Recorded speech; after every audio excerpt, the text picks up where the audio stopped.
Well, here we are down the sawmill. I guess you can see what's going on. I had welded this bracket in place, and what I did was took this ruler when I welded it and put it on there to make sure it was flat and straight this way. Then I've got it here, so I know this is straight here, but I didn't know the exact length. So that's where I'm at. I don't know how to tell you. Now I got to secure this because it's in place, or I think it's in place. It's about as place as it's going to be. It's moving around a little bit. But I think it'll be fine. Now what else I did, of course you can't tighten this one up because that one's there. Ah, crap. There's always something.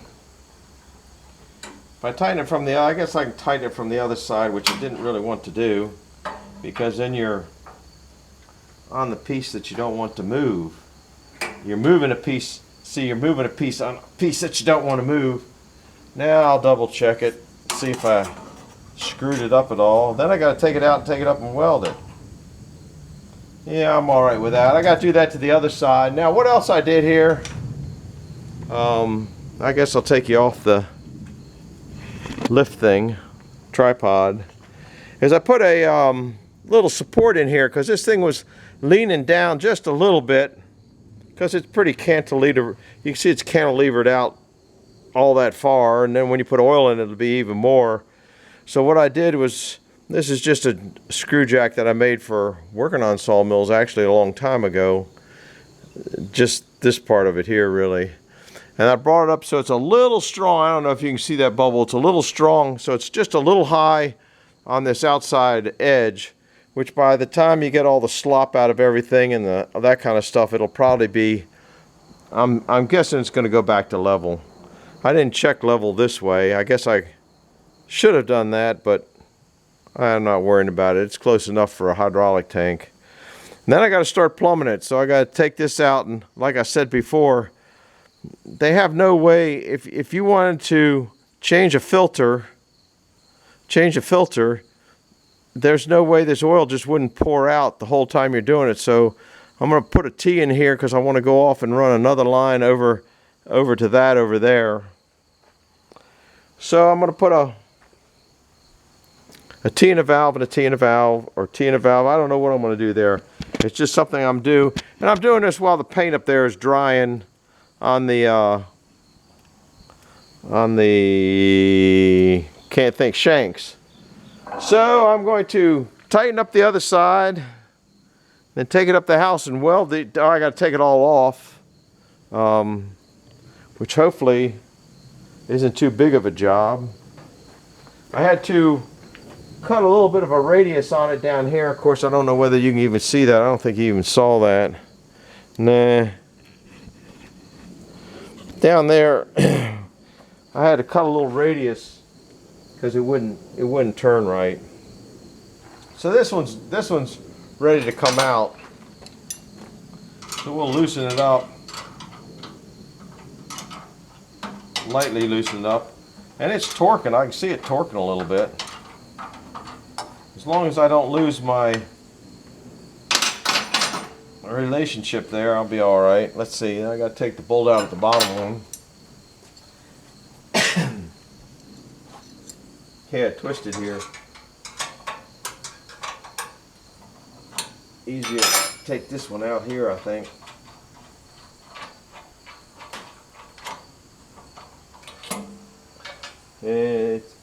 These little C clamps are making it a little goofy. But I think I can weld it in there like that. Then it's got to go to the paint shop, and the paint shop is full of stuff. So that's what I got to weld. Now I don't think that you can see this. When I first put it in, there's a line there about 1/16 of an inch up from the actual piece. The line there was just kind of a figure out about where I want to cut it. These are 21 inches. These bars here are 21 inches, not that it makes any difference, and I don't know what these are. Those are 4 inches with a hole 3/4 of an inch in. So we're going to call quits on this one. I'm going to take the other side out, and I'm going to take them up and weld them, and then I'm going to eat dinner. And nowadays it's getting dark just after 6, and I got to get ready for that show tomorrow. I'll finish loading stuff up for that show.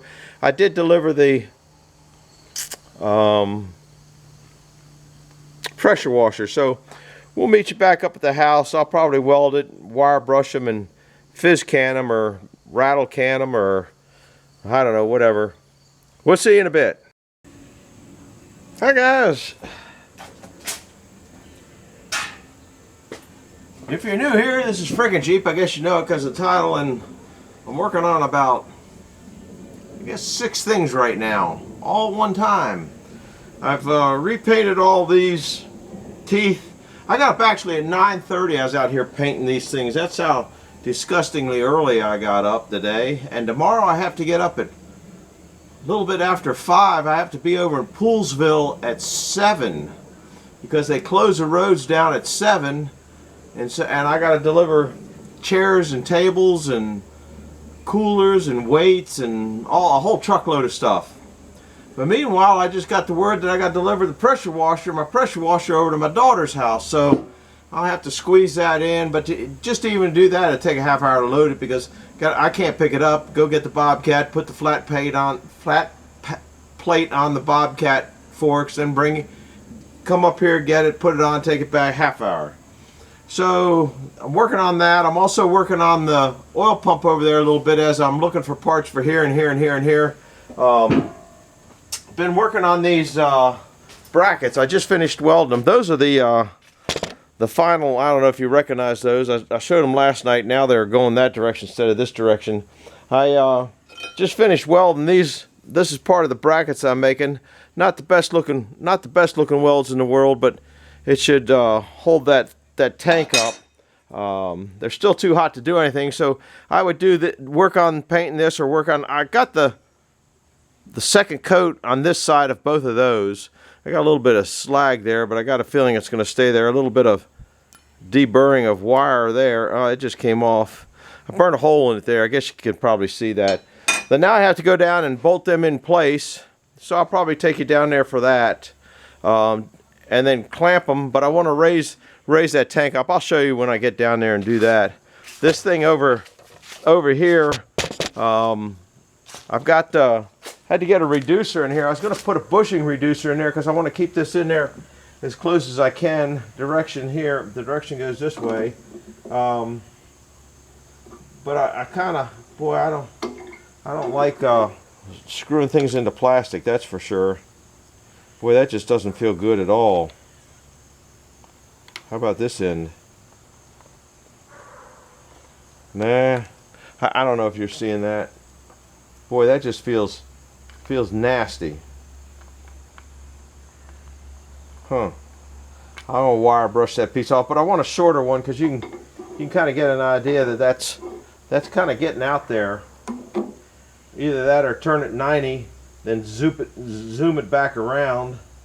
I'm not sure, but then I got to make sure that I got clearance down here to get the bottom of it off. So there's a lot going on there, but I got that reducer there, but I might switch to a bushing reducer. I might even throw threads in that. I guess you can't see it down there. In that filter, I might just test the threads out with a cutter. I don't want to touch them very much. So that's kind of where I'm at on that. I was going with this 3/4 one, and that wasn't too bad, but sooner or later you got to reduce it, so it don't make much difference. That one's new. I figured that one, the other one up there, that's the 3/4, that might end up having, I guess it's over in that area. I can't see it. It might have a situation where the little O-ring in there just doesn't want to seal, so I don't want to mess with that. So I am going to go, I got to go back and flip-flop things around, get the Bobcat up, get the, I can't think what I'm thinking of, pressure washer loaded in the truck, take it over to the daughter's house, and then I'll meet you down at this sawmill so you can see these brackets go on. What you can't see is these other brackets. I think it might still be too hot to put on. Yeah, they're not too bad, but these go on here, something like that. I don't know. They're still pretty warm, so I'm gonna clean them up after I get back. So we'll be back in a little bit. Still having problems with downloading movie. Movie last night took 45 minutes to download, and it was 8 minutes long. So haven't figured that problem out yet. Be back in a little bit. We'll catch you then. Bye. Think I'm there. Well, let me get over here in sight. Oh lordy, it's getting late. It's not really that late. It's not even. It's whatever the time the clock is on there. I think it's about 6:45, and it's dark out, man. This is terrible, because I do my best work after dinner. Now I'm not doing any work after dinner. I just come down to clean up some stuff and put stuff away. I painted those brackets over there. I'll show you in a minute. Just got an email from the people that run the Bunyan Show, and they moved us again from spot 107 to 106. I'm not sure whether it's the same basic area. Once you get behind the grandstand, just look for the big aqua colored tent and the big orange green frickin' Jeep. And Mark might even have a big flag, or whatever they call those, feathers, or they look more like feathers than they do flags. But I hope you get all that. I'm still worrying about getting the saw done, because where they didn't call for rain. They were calling for rain through this week until tomorrow. Now the last 2 days were pretty decent. Today I got a little bit of stuff done, but now they're calling for rain, and I'm afraid we might not get that saw blade done. It's in Jeffrey's hands and Jeffrey's friend's hands, and they said they'd get it done, so we're going to see. But I got a feeling if they do get it done, that paint is going to be wet. So I'll be bringing it up, and paint will be dripping off of it. Anyhow, that's what's going on. So they did move us a little bit, but they say Buckin's going to be. They had to move it to make room for Buckin, so maybe Buckin Billy Ray will be right next to us. He's an awfully nice person. You just don't get any better. In fact, there's not too many. I never ran into anybody up there that wasn't just awfully nice, you know. And in the whole wood chopping community, just a bunch of nice people, and some of them are crazy like me. Not as crazy as me, but kind of like me. Anyhow, got those brackets welded. I'll show it to you. And then we're just going to kind of wrap it up, because I don't know how long it takes to download this. And I got to load some more stuff on the truck for the thing tomorrow. These are the brackets. I guess you can kind of see them. They got one coat of paint on them quick, so they'll probably dry. I'll probably get another coat on them a little later on when they'll probably dry in an hour, and I'll be an hour. See, I got bolts and drills and air things and stuff to cover up and stuff to put away, and there's all the teeth that they look I don't like the finish on them, but you know something, it is what it is. And I moved them. I usually set them up like that, and then they get wet spots and don't dry, so I set them down like this, and I set them over this way. Yeah, and then I didn't let them dry enough, and they got nicks and marks in them, but they're going to get nicks and marks on them. There's all the teeth. They're standing up, so they're dry, and they turned out pretty good. And I might even make a run down to Jeffrey's tonight and take all of this stuff down. I still have to take the paints over there and the reducer and that kind of stuff. So that's what's going on.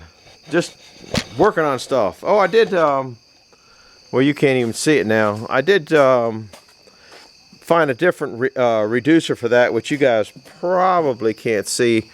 I got a bushing reducer instead of a different kind of reducer, but I'm still playing with that a little bit. And I got this stuff to cover up, and that stuff to cover up. Just a lot of stuff going on between now and tomorrow. Now tomorrow, I guess while I'm here, I got no idea what is going on tomorrow. I got no idea what's going on tomorrow. I know it's going to be, I have to get up. Are you ready for this? I have to get up at 5 o'clock in the morning tomorrow because we got to be. They closed the roads down to this thing. They're closing the whole town down to Poolsville, and it's all for walking people. And if I can get in there and get a parking place next to where the booth is that I'm supplying. Now I'm supplying 2 booths now. If I get over there and park inside, I'll probably just sleep in my truck or do whatever.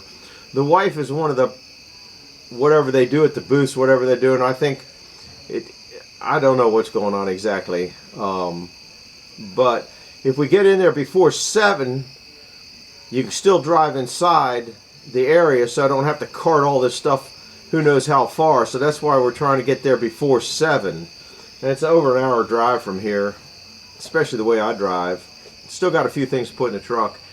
So if I can get in and park there, okay, then I will stay.